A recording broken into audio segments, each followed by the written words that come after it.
UP में होने वाले आगामी विधानसभा उपचुनाव को लेकर सियासी सरगर्मियां तेज हो गई हैं। वहीं लोकसभा चुनाव में सबसे बड़ी पार्टी बनकर उभरी समाजवादी पार्टी भी कोई कोर कसर नहीं छोड़ रही है। सपा सुप्रीमो अखिलेश यादव लगातार अलग अलग क्षेत्रीय नेताओं के साथ बैठक कर जरूरी दिशा निर्देश दे रहे हैं।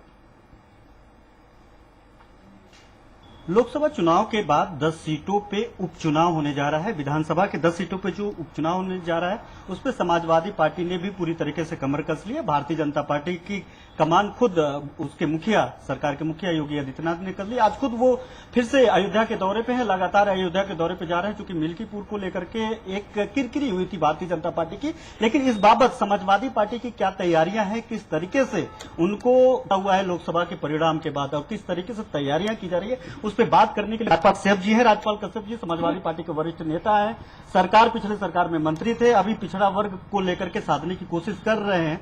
तो लोकसभा में परिणाम अच्छे थे आप लोगों के प्रयासों का। अब जो उपचुनाव होने जा रहा है विधानसभा का, उसको लेकर के आप कुछ तैयारियां कर रहे हैं आप लोग?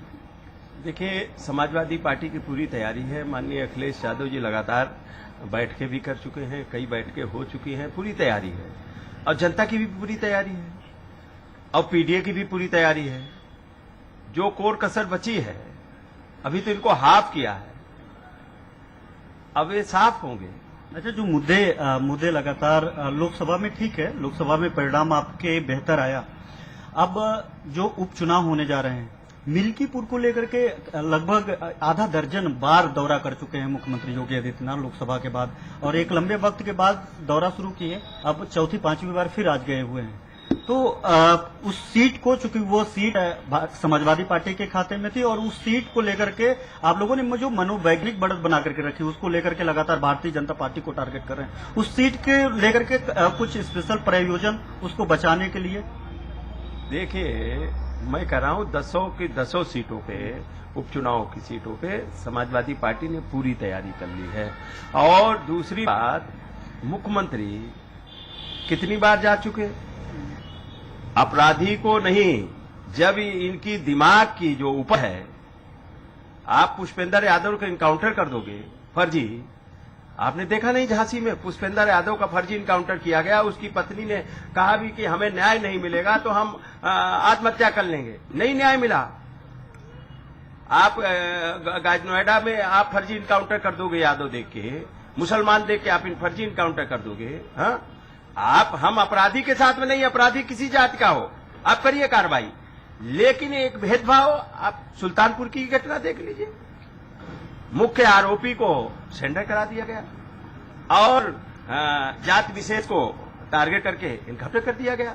और दूसरी बात, हमारे हरदोई जनपद में ही एक पाल समाज की बेटी को मुख्यमंत्री के स्वजाती लोगों ने उसके साथ में दुराचार किया, इसके स्तन काट दिए, और हम किन किन शब्दों से क्या क्या उसके साथ में किया नहीं बोल सकते।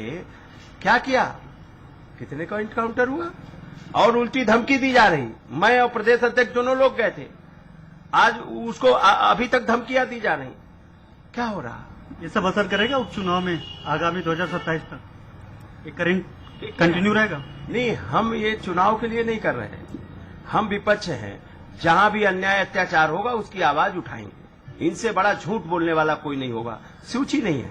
और इन्होंने बांदा कृषि विश्वविद्यालय में एक जात के लोगों को भर्ती कर दिया, प्रोफेसरों को। सबके सामने सूची है।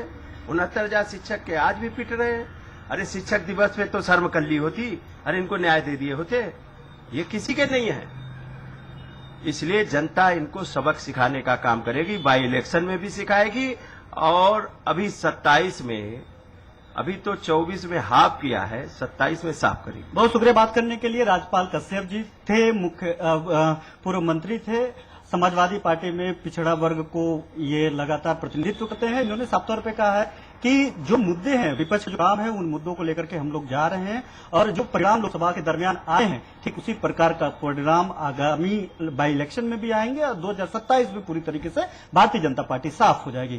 कैमरामैन मुस्तफा अहमद के साथ घनश्याम निशान चौरसिया, स्वराज एक्सप्रेस, लखनऊ।